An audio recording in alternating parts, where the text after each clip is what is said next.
Dan untuk mengetahui informasi terkini dari puluhan tahanan rutan Sialang Bungkuk, Kecamatan Tenanan Raya, Provinsi Riau yang kabur Jumat siang ini, kita langsung bergabung bersama Kapolda Riau Irjen Pol Zulkarnain Adi Negara.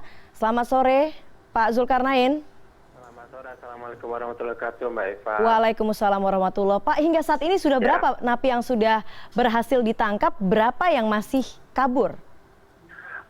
Angka sesungguhnya yang kabur memang belum terdata secara rinci. Kenapa?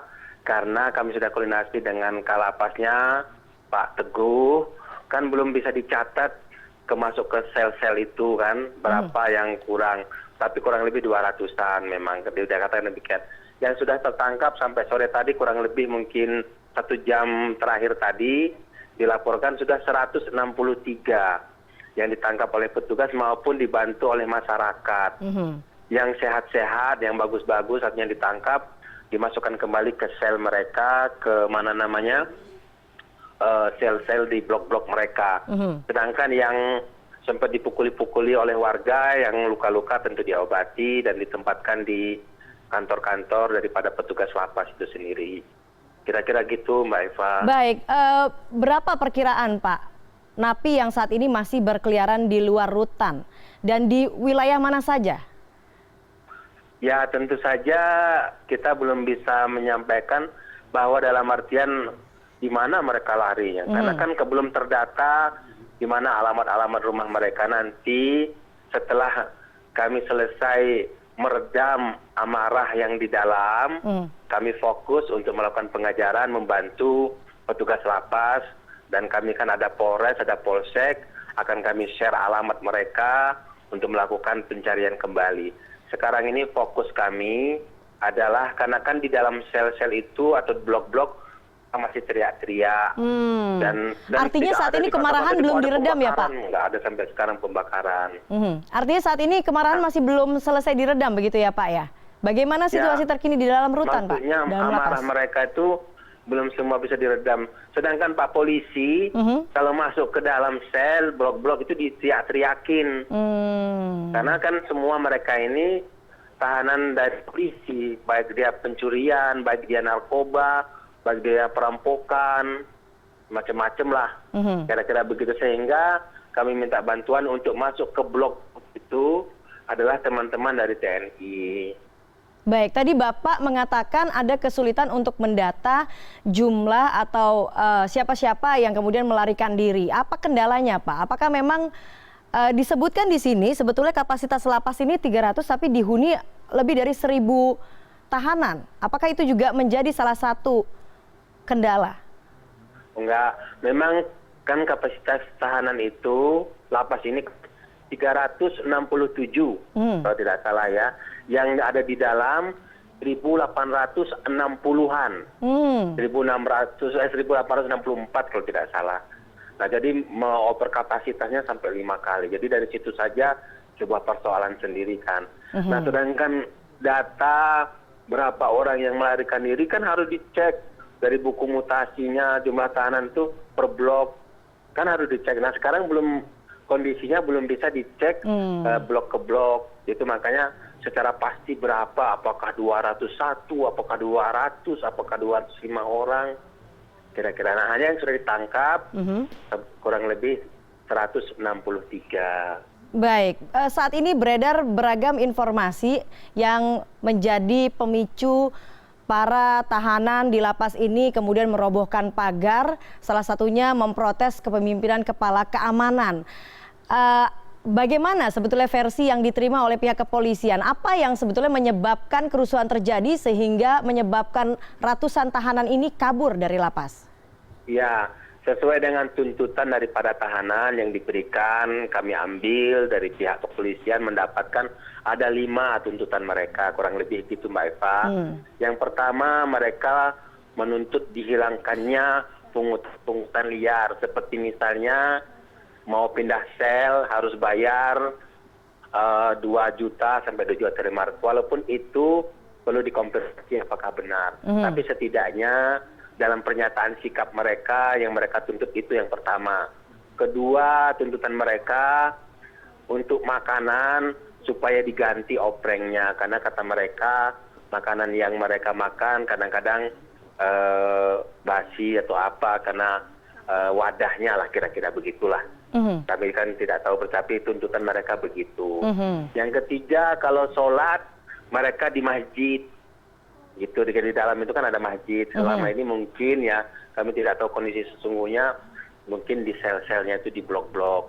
Nah, mereka menuntut supaya di masjid sesuai tuntutan mereka kan ini. Fakta sesungguhnya kan perlu kami konfirmasi kan. Iya. Keempat, agar menindak 5 sipir yang membuat pungutan-pungutan liar itu, disebutkan nama-namanya. Nah, kemudian yang kelima, apabila mereka itu sudah hampir keluar, sudah mau lepas, minta supaya dikaryakan semacam diberbantukan untuk mengurusi napi-napi yang lain yang memang masih lama. Kira-kira gitulah. Baik, artinya dugaan jadi terjadi 5 itulah penyebabnya mungkin. Sehingga menyebabkan kerusuhan terjadi di lapas begitu ya Pak ya. Apakah ini kemudian dugaannya sudah direncanakan atau ini memang sudah merupakan aksi spontan karena keluhan yang sudah begitu lama mungkin tidak ditindaklanjuti, Pak Zulkarnain? Versi yang kami tangkap tadi pagi itu ada salah satu sipir memukul, jika spontanitas. Memang mereka sudah mengerti kondisi-kondisi itu, tetapi tadi dari Kapolresta saya bertanya, ya karena ada salah satu sipir juga disebutkan namanya, memukul salah satu warga binaan sehingga emosi, ya mereka akhirnya menjebol pintu itu, kira-kira begitu. Baik Pak, 1.000 aparat dikerahkan begitu ya Pak ya. Cuman menurut Pak Zulkarnain kurang lebih 300-an Pak polisi, kemudian kurang lebih 150 teman-teman TNI. Sekitar 400-an begitu ya Pak ya. Itu sekarang fokusnya kemana Pak? Menangkap kembali napi yang melarikan diri atau menenangkan situasi yang di dalam rutan? Fokus kami ya tentu kami memohon bantuan kepada pihak pengelola penjara sendiri, lapas sendiri, untuk membantu mereka menenangkan dulu para warga binaan. Kalau itu sudah selesai, untuk mencari yang melarikan diri, baru nanti kami fokus minta alamat-alamatnya. Nah itu saya kira itu tahap berikutnya, walaupun sudah bisa ditangkap kembali, dibantu oleh warga masyarakat, ya tadi saya katakan kurang lebih 163. Begitu Mbak Eva. Jadi ada puluhan begitu ya Pak, diperkirakan mungkin ya saat ini masih berada di luar lapas. Berdasarkan informasi yang diperoleh oleh kepolisian, napi apa saja yang saat ini masih belum bisa ditangkap kembali? Ini mungkin informasi yang cukup penting bagi masyarakat untuk kewaspadaan masyarakat juga, Pak Zulkarnain. Ya, saya harus tanya dulu kepada kepala penjaranya. Tapi yang jelas tahanan-tahanan di dalam itu semuanya yaitu kasus pencurian, kasus narkoba, kasus pencurian sepeda motor, pencurian dengan kekerasan. Nah, tetapi yang belum ketangkap sekarang kan belum tahu namanya. Atau saya belum dicek, di cross check. Baik, tapi tentunya ada kekhawatiran begitu ya Pak ya. Bagi masyarakat ada puluhan warga binaan yang saat ini melarikan diri. Kita tidak tahu mereka melanggar hukum dari titik mana, dari hal apa. Himbauan dari itu gabungan, ada yang narkoba, ada yang pencurian pemberatan, pencurian dengan kekerasan, gitu-gitulah. Baik, tapi himbauan dari Kapolda Riau terhadap warga masyarakat seperti apa Pak terkait? Ya kalau melihat orang yang dicurigai, kan tidak tahu warga kita misalnya selama ini dia di penjara kok sekarang sudah pulang, laporkan aja ke kepolisian setempat untuk kita tangkap kembali. Baik, itu himbauan terhadap masyarakat. Lalu langkah selanjutnya? Ya, berhati-hati supaya tidak mudah membantu mereka, kan mesti mencurigakan kan. Dan langsung saja laporkan ke kepolisian terdekat begitu ya, Pak Zulkarnain? Ya aparat setempat, ada TNI, silahkan saja ke teman-teman TNI. Yang penting ketangkap lah, gitu aja. Baik, semoga situasi rusuh yang terjadi di dalam lapas segera bisa dikendalikan dan juga Terima kasih Mbak doanya. Baik, dan juga Harapannya, napi yang melarikan diri bisa langsung ditangkap begitu ya, Pak Zulkarnain insya Allah Adi kami Negara. biarkan.